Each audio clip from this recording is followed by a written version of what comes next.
Um rato vinha, escorregou e caiu na cabeça da Xuxa. Não era a Xuxa Meneghel, era a Xuxa, a companheira, que o apelido dela é Xuxa. Todo mundo só conhece ela por Xuxa. Ela tinha um cabelo assim, lá Xuxa. Caiu no cabelo da Xuxa. Mas não era um rato mediúnico, era anímico mesmo. Caiu.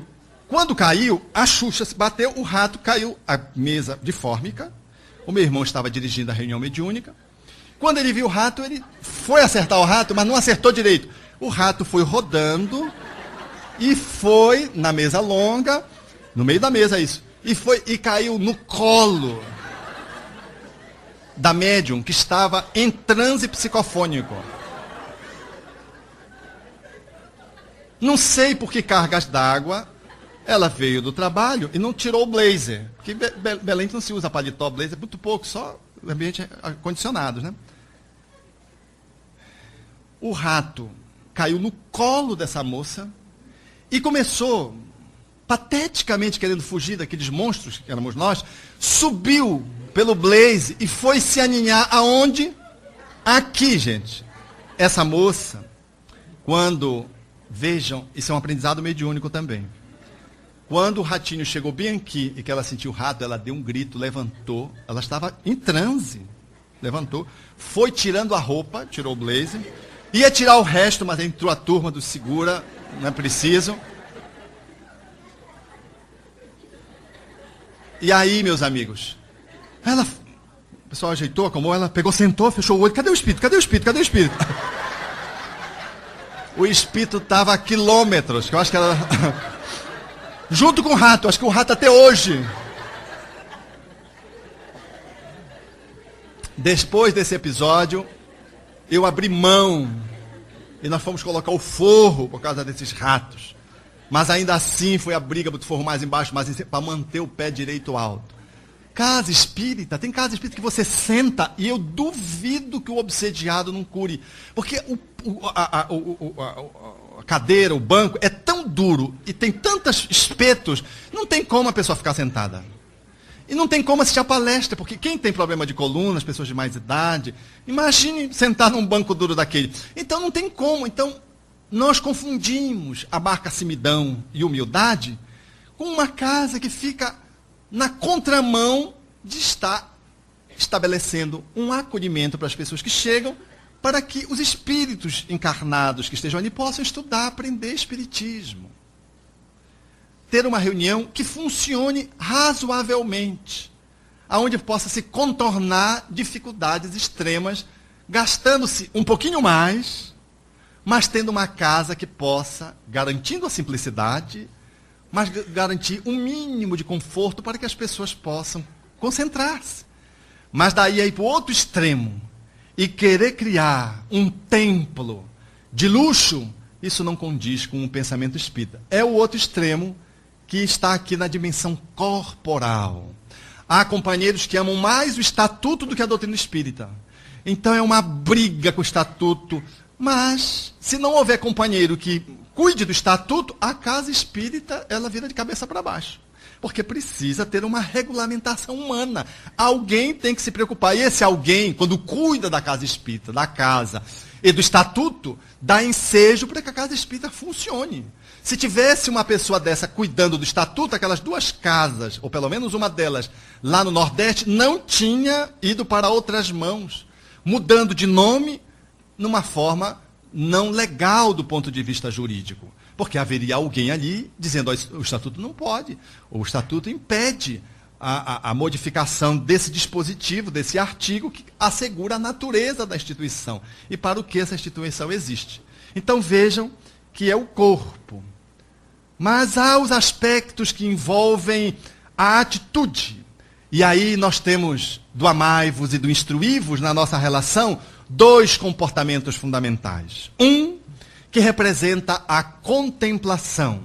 Há companheiros espíritas que adoram sentar na sua cadeirinha e não levantam nunca, só para tomar passe, ou para tomar água fluidificada. São companheiros que nunca se apresentam para fazer nada.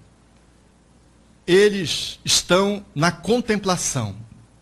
Eles acham que vão se iluminar pela quantidade de palestras que eles vão ouvir. Ele não quer nem ler, não quer nem ter trabalho, ele quer ler de ouvir. Ele senta lá, não falta uma palestra. É a mesma cadeira, já até botou o nome dele lá, reservado. Não se apresenta. Está lá há 10 anos, frequentando a casa. E diz, eu frequento aqui há 10 anos. Quer dizer, esse centro espírita está ruim, porque não conseguiu transformar essa pessoa, ela continua contemplando há 10 anos.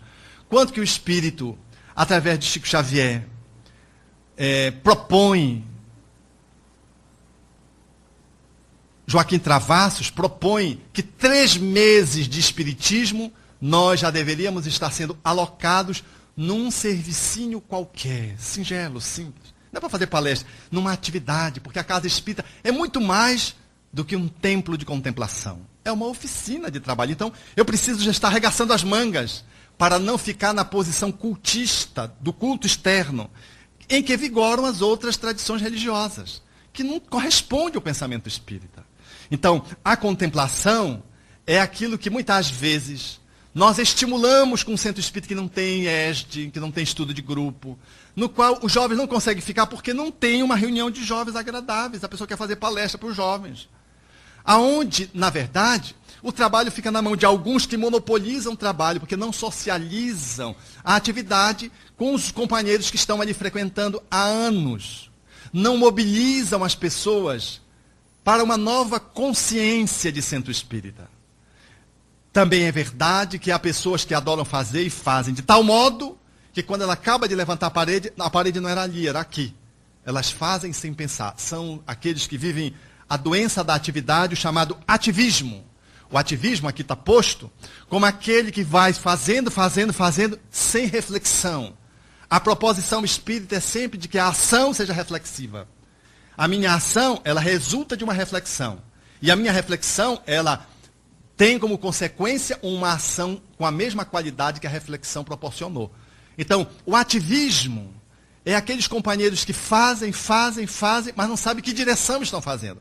Nós precisamos saber se as atividades que nós estamos engajadas, elas estão harmônicas, estão no sentido certo. Elas representam o objetivo ao que o centro espírita propõe. No caminho do meio, aí está a proposição sugerida. Ação.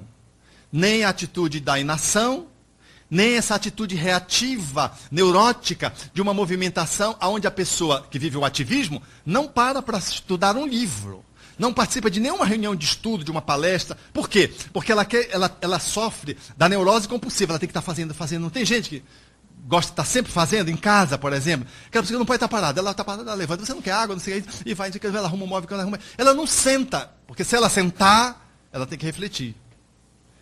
A atividade está a serviço dessa pessoa, da negação dos seus conflitos e das suas dores. Ela não para refletir, porque se ela refletir, ela tem que se enfrentar. Aí o que é que ela faz? Ela vive um ativismo. Ela está sempre fazendo, ela não para. Ela é a carregadora de piano, que a gente costuma dizer, né?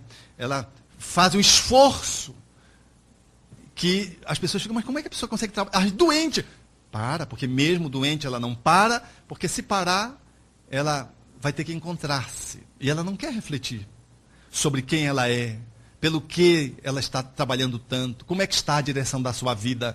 Então, nós precisamos encontrar aqui uma solução quando, ora, nós nos resvalamos para um ativismo, onde o repouso fica comprometido, o estudo fica comprometido. Por exemplo, há nas casas espíritas uma cultura assim, se é médio, pronto. Aí eu acho que eu sou médio, aí eu estou dentro da casa espírita, estou trabalhando como médio, eu não preciso mais de nada. Não, eu já estudei espiritismo ali, as obras de Kardec, já frequento o espiritismo há 35 anos, eu estou aqui agora na casa. É como se fosse um sábio.